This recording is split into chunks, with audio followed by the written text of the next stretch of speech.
Mari kita berdoa. 我们同心祷告。 Pujian ini adalah doa setiap kami ya Tuhan. 这首圣诗是我们每个人祷告。 Kami rindu setiap hari kami semakin serupa dengan Engkau. 我们渴慕我们每天能够越像你。 Dan Tuhan tolong kami. 求主帮助我们。 Ketika kami belajar akan firman-Mu, kami juga rindu bukan hanya kami mengerti, tetapi kami juga boleh menjadi pelaku-pelaku firman-Mu yang menghidupi firman-Mu di dalam keseharian kami. 当我们听到这首诗的时候，但愿你的话在我们的当中，不单是听，而且我们可以行道。 Kami mohon Allah Roh Kudus memampukan setiap kami. 我们求圣灵来使我们有能力。 Terima kasih ya Tuhan, ini doa kami. 谢谢天父，这是我们祷告。 Demi nama Tuhan kami Yesus Kristus, Tuhan dan Juru Selamat kami yang hidup, kami berdoa. 奉我主耶稣基督救赎主的名， Amin. 阿门。 Saudara, kita bersyukur hari ini kita sudah memasuki minggu pertama di bulan Oktober. 感谢主，今天我们迈入10月份的第一个主日。 Saudara, bulan Oktober di dalam kalender gerejawi diingat sebagai bulan reformasi. 我们知道，在我们的10月这个月份，在教会里面，就是成为一个改革的月份。 Nah, tentu saudara, bulan reformasi ditandai dengan Bapak Martin Luther yang kemudian memasangkan 95 dalil di gereja Wittenberg. 然后我们发现到这改革的教会，就是马丁路德把这个95个错误的教义钉在那礼拜堂门上。 Sejak saat itulah kita kemudian memperingati setiap bulan Oktober gereja memasuki kalender reformasi di dalam ibadah-ibadah yang dilakukan. 所以在每一年的10月份里面，我们把这个10月份成为一个改革的月份。 Nah, saudara, kita akan mempelajari sebuah tema, yakni Semper Reformanda. 所以今天我们的主题，我们要进入就是我们持续性的改革。 Saudara, slogan Semper Reformanda merupakan sebuah slogan yang menjadi semangat bagi gereja-gereja reform. 所以我们知道这个改革，这个持续性的改革就成为了一些改革教会中的一个精神的支柱。 Nah, saudara, slogan ini tidak hanya singkat Semper Reformanda, tetapi ada kepanjangannya, saudara. 所以这个改革性的不是一个很简短，但是一个很长的一个句子。 Kepanjangannya adalah Ecclesia Reformata Semper Reformanda es Secundum Verbum Dei. 对不起，这句话我不能够把它翻译出来。 Bahasa terjemahan Indonesia adalah gereja yang diperbarui selalu memperbarui dirinya sesuai dengan firman Tuhan.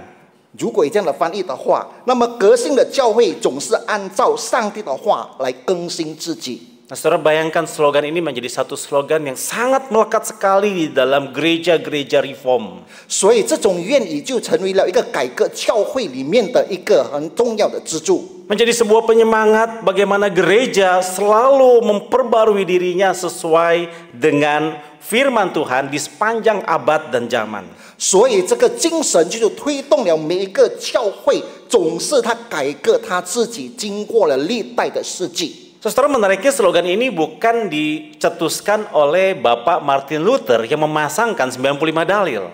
这种的改革的原理不单单只是马丁路德就是改革的95条的错误的定义， Bukan juga dicetuskan oleh Bapak John Calvin 也不单单只是一个加尔文， atau Zwingli dan bapak-bapak reformator lainnya, saudara. 或者是慈应理，或者是其他的一些改革家。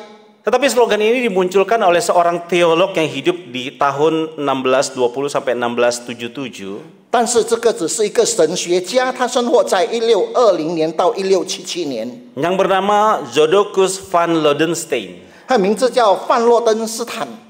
Saudara, Lodenstein kemudian ketika dia melihat reformasi yang telah terjadi di abad 15, 所以当他看到在15世纪的这个改革的时候， reformasi gereja besar-besaran yang dilakukan oleh para bapak-bapak reformator, 就是在那些改革家里面，在15世纪那么推行大的改革。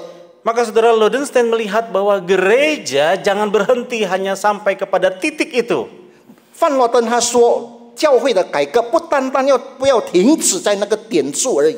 Setelah reformasi terjadi, setelah pembaruan terjadi di abad 15, maka gereja harus terus kemudian mengalami pembaruan di dalam dirinya sendiri. 所以在改革不单单要停止在4、5世纪那个时代的改革，但是要持续性的在他们不断的改革自己。 Reformasi yang telah dilakukan oleh Bapak John Calvin Luther dan Zwingli seharusnya terus berjalan masuk ke dalam kehidupan dan praktik nyata di dalam diri umat Allah. 在加尔文或者路德或者指引理时代发生的改革，应该持续进入上帝指明的现世和他的事件中。 Kalau di dalam abad 15 yang direformasi adalah pengajaran secara doktrinal. 如果我们看这个改革只是我们的教义， Tetapi kemudian Ludenstein mengatakan dia melihat bahwa hari ini gereja justru harus terus memperbarui dirinya seturut dengan apa yang firman Tuhan inginkan. 所以范洛登他就说，教会必须要持续性的改革，根据圣经的教导。 Sehingga kehidupan gereja umat Tuhan sejalan dengan apa yang Allah inginkan. 所以教会必须和上帝所要的旨意平行而行。 Karena kalau tidak, saudara, gereja akan kembali masuk ke dalam masa kegelapan. 不然的话，那么教会将会再一次进入黑暗的时代。 Ketika umat Tuhan tidak lagi merindukan perubahan-perubahan terjadi di dalam dirinya yang bersentuhan dengan firman Tuhan. 如果教会不再是要持续性的在根据神的话语来去改革的话， Maka pengaruh dunia ini akan mulai masuk di dalam kehidupan umat Allah dan menjadikan gereja berjalan menurut apa yang manusia pandang benar. 所以教会不要进入这人类的思想里面，认为对的事情而在那边跑步。 Maka spirit reformasi itu akan hilang begitu saja. 所以这种改革的精神将会消失。 Sebab itu saudara, gereja dewasa ini tidak boleh hanya berbangga terhadap peristiwa reformasi yang terjadi 500-an tahun yang lalu. 所以我们的教会不可以停留在400年前的那个改革时代。 Tetapi gereja juga harus berkaca hari ini apakah terjadi pembaruan di dalam diri kita sebagai gereja dan umat Tuhan. 所以教会必是照镜子，在神的家中，我们看看自己是不是已经有改革。 Saudara, di dalam dunia medis ada sebuah penyakit yang bernama amnesia. 在我们医学里面有一个名词叫顺性型的遗忘。 Saudara, amnesia secara singkat kita kenal sebagai penyakit hilang ingatan. 这种的遗忘就是意思说失忆。 Tetapi saudara, amnesia sendiri terbagi menjadi beberapa bagian. 但是这种遗忘性或者失忆症有几个部分， Salah satunya adalah amnesia anterograde. 其中一个就是顺行性的遗忘。 Saudara, amnesia anterograde ada sebuah kondisi di mana membuat seseorang itu menjadi sulit atau tidak mampu menyimpan ingatan baru pasca mengalami peristiwa pemicu tertentu. 所以这种顺行性的遗忘，就是经历某些触发事件后，使人难以或者不能保留新的记忆。 Kadang-kadang saudara, seorang yang mengalami amnesia anterograde ini dia memiliki ingatan yang berhenti pada titik hari di mana ia mengalami peristiwa besar. 所以这种顺行性的遗忘，就是他只记得在他面临触发性的那段时刻的记忆。 Misalnya saudara, kalau hari ini tanggal 2 Oktober ada seseorang yang kemudian mengalami benturan hebat atau peristiwa yang sangat hebat di dalam kehidupannya yang menyebabkan kerusakan pada bagian otaknya. 所以，比方说，今天4月2号，某个人他因为受到脑震荡，就是在今天，因为他的脑袋有了停顿的那个时刻。 Dan kemudian dokter mendiagnosis bahwa orang ini terkena amnesia anterograde. 所以医生就判定这个人就是顺行性的遗忘了。 Maka saudara, memori orang tersebut cuma sampai tanggal 2 Oktober saja. 所以这个人的记忆只有停留在4月2号。 Mulai dari hari ini sampai ke depan dia tidak bisa mengingat peristiwa-peristiwa yang terjadi. 所以从今天开始直到以后，他不能够再记得发生什么事。 Kenapa? Karena memori yang singkat itu short term memory itu tidak bisa kemudian menyimpan untuk dia bisa mengingat, saudara. 所以他短暂的记忆，他不能够保留现今发生的事。 Nah, tentu saja saudara, kadarnya masing-masing berbeda ya. Ada yang ringan, ada yang sedang, ada yang berat. 所以这种也是有分别性，有的很严重，有的不很严重。 Kalau yang berat tentu saja menjadi permanen, dia tidak bisa disembuhkan, saudara. 所以很严重了，就是它就是永久性的，它不能够恢复了。 Dia bisa menjalani keseharian dengan biasa. 它能够照常的生活。 Tapi kalau ditanya tentang memori apa yang terjadi di hari kemarin, 如果问他昨天发生什么事， hanya sampai pada titik tanggal 2 Oktober saja, saudara. 他只有停留在10月2号而已。 Di hari-hari berikutnya dia tidak bisa mengingat. 接下来的日子他不记得了。 Mulai dari 2 Oktober tarik ke belakang dia masih ingat. 从10月2号往后推，他还记得。 Tapi 2 Oktober ke depan tidak bisa mengingat. 但是10月2号以后，他不记得了。 Nah, saudara, hari ini cukup banyak kemudian gereja atau orang Kristen yang kemudian memiliki, boleh katakan amnesia anterograde di dalam kehidupan iman kita, saudara. 所以现今很多的这个信徒还有教会，他常常就是停留在这个顺行性的遗忘里面。 Ingatan-ingatan kita, memori kita hanya berhenti pada titik masa reformasi di abad 15. 他的记忆力只有停留在15世纪的那种改革。 Betapa bangganya kita kemudian telah terjadi sebuah reformasi besar-besaran di dalam gereja di abad 15. 所以他感到他非常的惊惶，非常的兴奋，因为我们的教会经过改革，就是在15世纪的时候。 Namun saudara, kita menjadi pribadi yang lupa dan tidak mau memperbarui diri kita dari hari ke hari di saat ini. 但是我们常常在这个时候，我们不要每一天的去更新自己。 Atau ada sebagian orang Kristen yang kemudian lebih suka dengan menyimpan memori-memori di masa yang lampau. 但是有一部分的信徒，他只有愿意收藏以往的那个记忆， Memori di mana kita mulai mencapai kesuksesan di dalam pelayanan. 就是在我们侍奉队伍中，他得到了那种的成功。 Memori di mana kita pernah menjadi sangat dekat, sangat intim dengan Tuhan. 就当那个记忆力，它只有停留在他跟上帝最亲近的时候。 Memori di mana kita mengatakan kita sudah banyak melakukan hal-hal yang luar biasa bersama dengan Tuhan. 他的记忆就停留到他跟上帝做了很多不平凡的事。 Nah, biasanya orang kayak gini cukup mudah dikenali. 如果这样的人，我们很容易的去辨别。 Bicaranya selalu ngomongnya dulu. Nah, gitu. 很多人他说以前。 Dulu saya pernah begini, begitu, begini, begitu. 以前我曾经这样那样这样那样。 Nah, pertanyaannya bagaimana dengan sekarang? 问题是，那么现在呢？ Saudara, bukankah seringkali kita mendapati cukup banyak orang-orang yang telah mengatakan dulu itu, kemudian sekarang dia tidak lagi kemudian melayani, bahkan mungkin saja sudah tidak lagi mengikuti ibadah, bukan? 所以这个种人，他只有提起以前、现在，他不但没有侍奉，反而他没有参加崇拜。 Saudara, itu sebabnya Lodenstein dia mengatakan semper reformanda.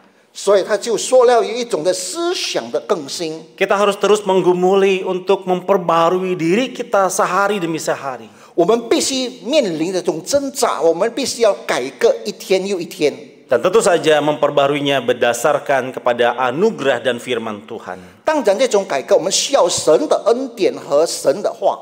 Saudara, kalau reformasi terjadi di masa yang lampau, 如果改革发生在以往， pertanyaannya apa yang perlu kita perbarui di hari ini? 问题是我们今天需要更新什么？ Bukankah kita sudah menjadi gereja yang dibaharui? 我们这个教会不是已经更新了吗？ Kenapa harus memperbaharui diri lagi? 为什么还要再次更新呢？ Kalau perlu memperbarui diri, apa yang perlu diperbaharui? 如果需要更新的话，什么东西我们必须要去更新？ Saudara, setidaknya ada 2 hal yang perlu kita perbaharui hari ini. 今天我们有2件事情，我们必须要去更新、去改革。 Saudara, yang pertama kita perlu memperbarui akan akal budi kita. 第一就是我们需要的思想的更新。 Di dalam suratnya kepada jemaat Roma 12 ayat 2. 在罗马书12章第2节那边告诉我们， Paulus mengatakan, janganlah kamu menjadi serupa dengan dunia ini, tetapi berubahlah oleh pembaruan budimu, sehingga kamu dapat membedakan manakah kehendak Allah, apa yang baik, yang berkenan kepada Allah, dan yang sempurna. 保罗说：“不要效法这个世界，只要心意更新而变化，叫你们查验何为上帝的良善、纯全、可喜悦的旨意。” Saudara, dalam bagian ini jangan tegas, Paulus mengatakan, jangan kamu menjadi serupa dengan dunia. 在这里，保罗强调你不要效法这个世界。 Saudara, ada satu perbedaan yang sangat signifikan antara pemikiran dunia dengan pemikiran firman Tuhan. 所以在这里有非常大的差别，什么是世界的思想，什么是神的思维。 Nilai dunia dengan nilai kebenaran firman Tuhan sangat berbeda jauh sekali, saudara. 神的恩典、神的分析和世界的分析完全不一样。 Maka Paulus mengatakan, jangan kamu menjadi serupa dengan dunia ini. 所以保罗说，你不要效法这个世界， Di dalam pemikiran kamu, di dalam segala tindakan kamu. 在你一切的所作所为。 Tetapi sebagai orang-orang yang sudah diperbaharui, kamu harus kemudian mengalami pembaharuan. 所以你每个人已经更新的，你必须要面临革新。 Menarik, terjemahan dalam bahasa Inggrisnya adalah renewing of mind. 意思就是说，心意更新， Dibaharui di dalam pola pikirnya. 就是在你的思维里面，你去更新。 Nah, saudara, Soren Kierkegaard adalah seorang teolog. Dia pernah mengatakan begini, saudara. 一个神学家他曾经这么说过： Hidup kita selalu menggambarkan nilai inti yang ada di dalam hati kita. 我们的生命常常我们只是思想到我们内心里面的价值。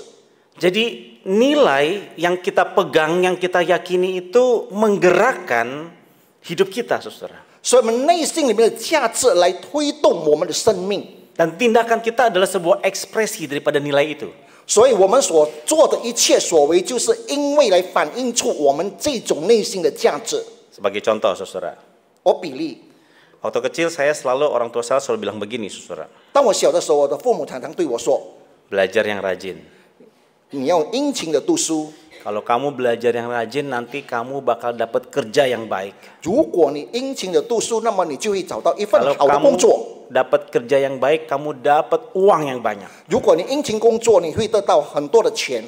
Jadi belajar yang baik supaya dapat uang yang banyak. 所以殷勤读书就会得到很多钱。 Nah, saudara, orang tua saya menekankan bahwa ya kalau gitu kamu harus pengajarannya adalah kepada uang. 所以我父母教导我，间接的说，你要就是把这个金钱为目标。 Nah, saudara, masalahnya belajar yang baik itu bisa diterjemahkan macam-macam. 所以这种可以很多的解释， Bisa sungguh-sungguh belajar, 可以认真的学习， bisa mengakali apa yang dipelajari. 或者是你用你的法子如何去学习。 Yang penting tujuannya uang, kan? 最重要的，你目标是钱，不是吗？ Nah, saudara, tentu saja ini menjadi sebuah nilai. 当然，这只是一个价值。 Sehingga saudara ketika saya belajar, saya termotivasi untuk apa? Uang. 所以我在学习的时候，我就被这个金钱来鼓励推动。 Nah, saudara, apa jadinya kalau saya sudah belajar baik-baik, saya tidak mendapatkan pekerjaan yang baik dan tidak mendapatkan uang yang banyak? 如果殷勤读书，如果没有得到好的工作，没有得到很好的钱， Tentu saya akan kecewa. 当然我会失望。 Ya. Tetapi saudara, balik lagi, pemikirannya, value-nya, nilainya adalah belajar yang baik, dapat uang yang banyak. 如果你说你这个思维改变一下，你好好殷勤读书，你会得到良好的金钱。 Nah, saudara, itu salah satu nilai saja. 只有一个价值， Ada begitu banyak nilai yang ditanamkan di dalam diri kita, 很多的这种价值埋在我们的心里， baik oleh orang tua kita, 不论是父母， baik oleh lingkungan, 不单单是我们四周围 ataupun dunia ini. 或者世界。 Saudara, semua nilai-nilai itu akhirnya mendrive, menggerakkan kehidupan kita hari ini dalam tindakan kita. 所以这种的价值就让我们推动了我们今天的行动。 Saudara, bagaimana dengan firman Tuhan? 神的话又如何呢？ Firman Tuhan juga punya nilai tersendiri. 神的话它有自己的特别价值。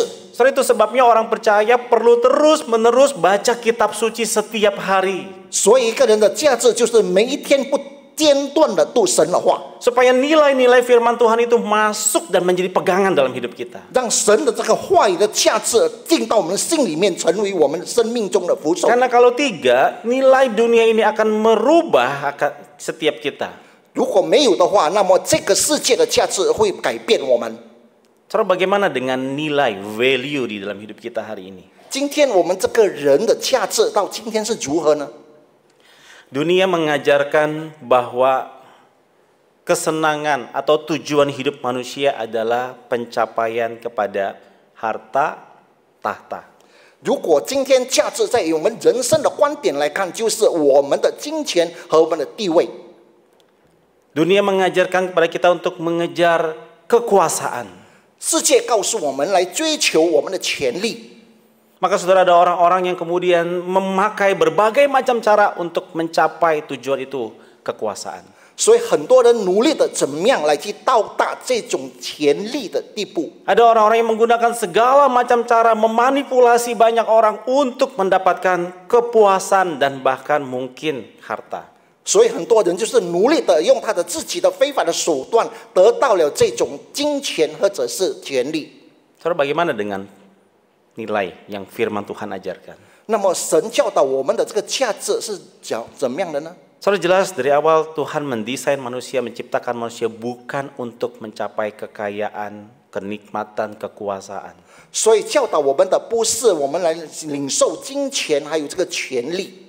Allah menciptakan manusia dengan satu tujuan, yaitu untuk memuliakan Dia dan menikmatinya selama-lamanya. 所以他教导我们的是，我们要荣耀他，而且得到永远的福分。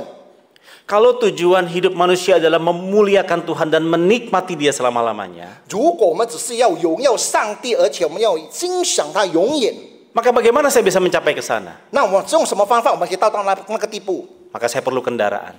所以我们需要一部车。 Nah, saudara, kendaraannya adalah caranya adalah ketika Tuhan memberkati kita dengan harta yang melimpah, 如果今天上帝赐福你有良好的许多财物， maka saya akan menggunakan harta itu untuk kemuliaan nama Tuhan. 所以我要用这些财物来荣耀神的名。 Kalau Tuhan memberikan posisi tertentu bagi saya, baik di dalam perusahaan, baik di dalam pemerintahan, maka saya menggunakan posisi saya itu untuk memuliakan Tuhan. 所以上帝用我在某个公司有地位，在政府机构有地位，我要用这个地位来荣耀上帝。 Kalau Tuhan memberikan saya kemampuan khusus, saya akan pergunakan itu untuk kemuliaan nama Tuhan. 如果上帝给我许多的技能，我要用这种技能来荣耀上帝。 Inilah nilai firman Tuhan. 这个就是圣经里面的 Saudara, berbeda sekali bukan? 这个教义很差别，是不是？ Menurut firman Tuhan, yang menjadi tujuan dunia adalah alat. 所以能够造成这个世界的需要一个工具， Alat kita untuk mencapai kemuliaan Tuhan. 然后这个工具让我们可以荣耀神。 Saudara, mari kita mulai memikirkan kembali hari ini. 如果我们再次的回想到这件事， Apakah kita sudah mengalami pembaruan di dalam budi kita? 然后是不是在我们思想中我们已经有了改革？ Pembaruan budi dimulai dengan kerinduan membaca firman Tuhan setiap hari. 所以思想的改革就是我们渴慕每一天读神的话， Biarlah firman Tuhan itu mengubah cara kita berpikir. 让神的话来改变我们的思维， Sehingga dia akan mengubah cara kita bertindak. 所以能够改变我们的行动。 Yang kedua, saudara, 第二点， dari melakukan kepada menjadi. 然后从做，然后变成存在。 Firman Tuhan di dalam Efesus 2 ayat yang ke-10 mengatakan demikian. 神的话在以弗所书第2章第10节这么告诉我们： Karena kita ini buatan Allah, diciptakan dalam Kristus Yesus untuk melakukan pekerjaan baik yang dipersiapkan Allah sebelumnya. Ia mau supaya kita hidup di dalamnya.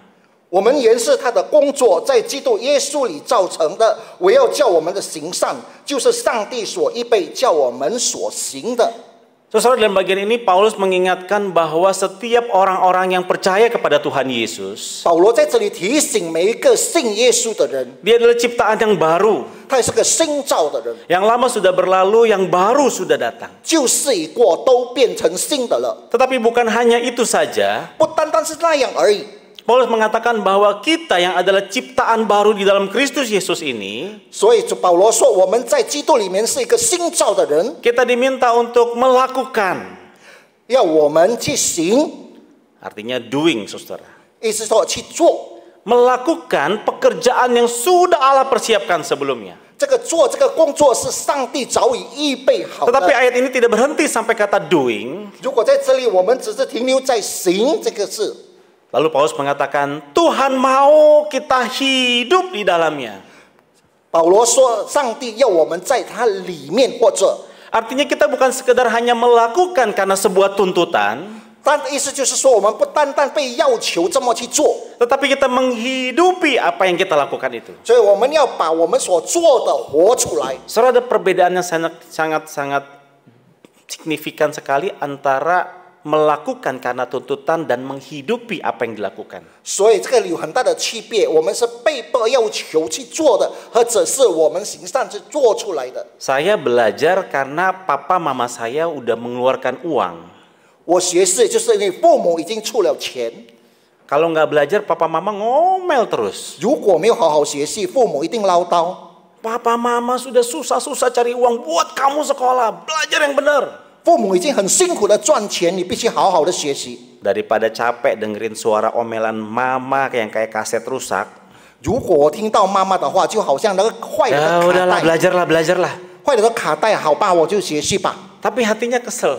但是心里面懊恼。 Ya lolos sih, 当然他能够升级， lulus. 他升级， Tapi ya nilainya ya standar-standar aja lah. 他的分数也是一个惯性的、普通的。 Sudah berbeda dengan seorang siswa yang dia menghidupi panggilannya sebagai seorang siswa. 如果不同的是一个学生，他的被呼召成为一个学生的生命， Mama papanya nggak suruh belajar pun dia belajar. 父母不用教，他也自己学习。 Makanya kita suka dengar ada orang ngomong, anak saya nggak disuruh belajar, dia belajar sendiri. 所以我们常常听到说，我的孩子不要去叫他做功课，他自己会做， Soalnya dia menghidupi bagian itu. 因为他已经活出了他自己的本分。 Ketika saudara bekerja yang hanya karena tuntutan hanya untuk mendapatkan sesuap nasi, 如果你工作只是为了得一口饭， berbeda dengan saudara bekerja karena saudara memang menikmati dan menghidupi pekerjaan itu. 所以不同。如果你真的去爱这个工作，然后你把这个工作活出来， Saudara tahu bedanya di mana? 你知道它的不同点在哪里吗？ Yang satu karena tuntutan, saudara. 一个就是被要求， Tapi yang satu karena dia memang menghidupi, dia menikmati dan hidup di dalam itu. 就是第二个就是他要活出在他生命里。 Maka waktu dia mengerjakan itu, melakukan itu, dia tidak merasa sebagai beban. 所以他觉得他做那种事情的时候，他并没有觉得是被逼的， Dia merasa itu adalah sebuah bagian daripada hidup yang tidak terlepaskan. 所以他觉得那个就是他的生命当中一部分，不能够分开的。 Saya kasih contoh lagi, saudara. 我再给你一个例子， Sebagai seorang suami, 成为一个丈夫， maka yang dituntut adalah tentu saja bukan hanya melindungi, menyediakan, tetapi juga setia. 所以一个人他当然不是被要求，他是要保护、要保全他们。 Tetapi kalau saya melakukan itu hanya sebagai sebuah tuntutan, 如果我做那个只是被要求的， lalu kemudian semua datang sama saya, thank you ya kamu sudah melindungi, menjaga dan setia. 然后师母对我说：“谢谢你，你已经保护我，你已经那么忠心。” Terus saya cuma bilang, ya itu kewajiban. 是那个只是我的职分。 Setelah saya percaya semua hatinya langsung terluka. 我相信师母的心一定受伤。 Oh jadi kamu melakukan itu karena cuma kewajiban. 你做那样只是你的职分而已吗？ Jadi kalau nggak ada kewajiban kamu nggak akan lakukan itu dong. 如果没有这个职分，那你不做了吗？ Saya merasa tertekan. 我觉得我有压力， Saya tertekan harus selalu setia. 我有压力，我必须要忠心。 Saya tertekan harus selalu menjadi pribadi yang melindungi. 我有这个职分，我有压力，我必须要去保 Saya 护。 tertekan harus selalu menjadi pribadi yang kemudian menyediakan. 我有这个压力，我们必须为他们预备， Tapi nggak bisa kabur 但是我不能够逃跑， karena masih terikat di dalam pernikahan. 因为在这个婚姻里面，我有约 Nah, 瑟， saudara bahaya kan? 很危险。 Kalau hanya melakukan hanya karena tuntutan. 如果我们做，只是因为我们被迫。 Tapi kalau saya menghidupi di dalamnya, 如果我活出来， maka tidak mungkin saya berkata saya tertekan. 当然我不会说我会有压力。 Saya menikmati ketika saya melindungi istri saya. 我觉得我能够欣赏，如果当我保护我 Saya 太太的 sangat 时候， menikmati ketika kemudian saya menjadi pribadi yang setia. 我感到我非常有欣赏，如果我忠心的时候， Ketika saya menyediakan apa yang diperlukan. 所以他需要的时候，我预备 Saya menikmati masa-masa itu. 这一切，我都觉得我很心甘情 Nah, 愿。 saudara sama dengan kita hari ini orang percaya. 所以今天我们信徒也一样。 Saudara tentu kata melakukan begitu banyak di dalam Alkitab. 所以在这个去做，在圣经里面有很多的次。 Tapi saudara Tuhan tidak hanya mau saudara dan saya melakukan firman Tuhan karena sebuah tuntutan. 所以上帝不要你和我去行道，只是为了一个托付。 Tapi mari kita menghidupi firman itu. 但是我们要把神的道活出来。 Jadi kita bukan hanya sekedar tahu, tetapi kita juga kemudian meresapi dan menghidupi firman.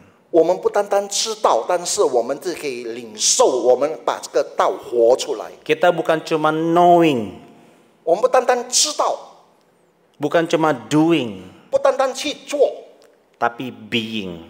但是是存在的。 Keberadaan diri saya memang karena saya adalah umat pilihan Tuhan. 因为我存在，就是因为我是神的子民。 Saya sadar sepenuh-penuhnya apa yang saya lakukan, yang saya kerjakan untuk memuliakan Tuhan. 我很清楚知道我所做、我所说的一切为荣耀神。 Salah seorang presiden Amerika, Theodore Roosevelt, pernah mengatakan demikian.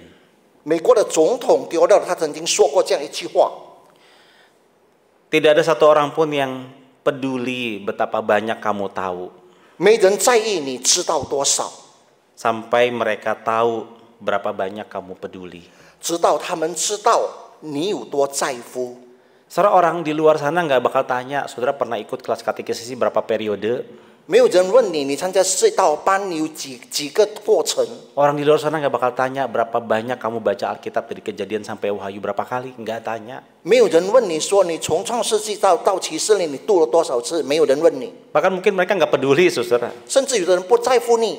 Tapi mereka peduli ketika saudara, mereka pengen tahu ketika saudara peduli menghidupi firman itu. 但是人家在乎你如何的来去，怎么样的使这个道活出 Ketika 来。 terjadi reformasi dalam kehidupan kita, 当这个改革在我们生命里面， maka orang mulai peduli apa yang terjadi dalam hidup kita. 所以人开始在乎我们的生命。 Saudara, mari kita melihat kepada diri kita. 让我们反省我们自己， Semper reformanda, 就是我们看到这个持续性的改革， selalu dibaharui. 常常的改革， Adakah kita masih terus mengalami itu hari ini? 是不是到今天我们一直经历， Firman Tuhan yang kita baca mengubah hidup kita. 让神的话来改变我们的生命， Sedikit demi sedikit dia mengubah kita semakin serupa dengannya. 一点又一点的改变，让我们越来越像他。 Kiranya Tuhan menolong kita. 愿神帮助我们， Mari kita berdoa. 我们同心祷告。 Ya Tuhan, kami datang kepadamu. 亲爱的主，我们来到你面前， Kami bersyukur firman-Mu mengingatkan kami. 我们感恩你的话再次提醒我们。 Betapa seringnya kami, ya Tuhan, hanya mengingat-ingat peristiwa di masa yang lampau. 我们常常只是记得我们以往所发生的事， Tetapi kami lupa dan kami tidak mau mengalami perubahan dalam keseharian kami. 但是我们忘记，而且我们不要在我们的生命当中，我们有所改革。 Kami merasa cukup sudah banyak membaca firman-Mu. 我们觉得我们读你的话已经足够了， Kami sudah merasa cukup dengan mengetahui doktrin-doktrin pengajaran-pengajaran Kristen. 我们已经知道你的许多的基督的教义， Tanpa kami menghidupi semuanya itu. 但是我们没有把它活出来。 Tuhan tolong kami. 主要帮助我们， Biarlah hari ini kami boleh ditransformasi, diubahkan. 让我们今天我们可以锐变 Cara kami berpikir, 我们的想法、 cara kami bertindak, 我们的行为， dan di dalam keseharian kami, 在我们每一天的生活里， sungguh-sungguh hidup kami memancarkan kasih-Mu. 让我们的生命里面可以为你的生命发光。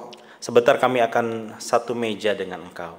接下来我们要与你同一个桌子， Kami mohon Engkau menolong kami, memampukan kami. 求主你帮助我们，使我们有能力， Supaya perjamuan yang kami lakukan ini sungguh-sungguh berdampak di dalam kehidupan kerohanian kami. 让我们的圣餐里面，我们可以有我们生命中有影响。 Terima kasih atas undangan-Mu ya Tuhan. 谢谢你的邀请，亲爱的主， Demi nama Tuhan kami Yesus Kristus kami berdoa. 奉我主耶稣的圣名，我们祷告， Amin. 阿门。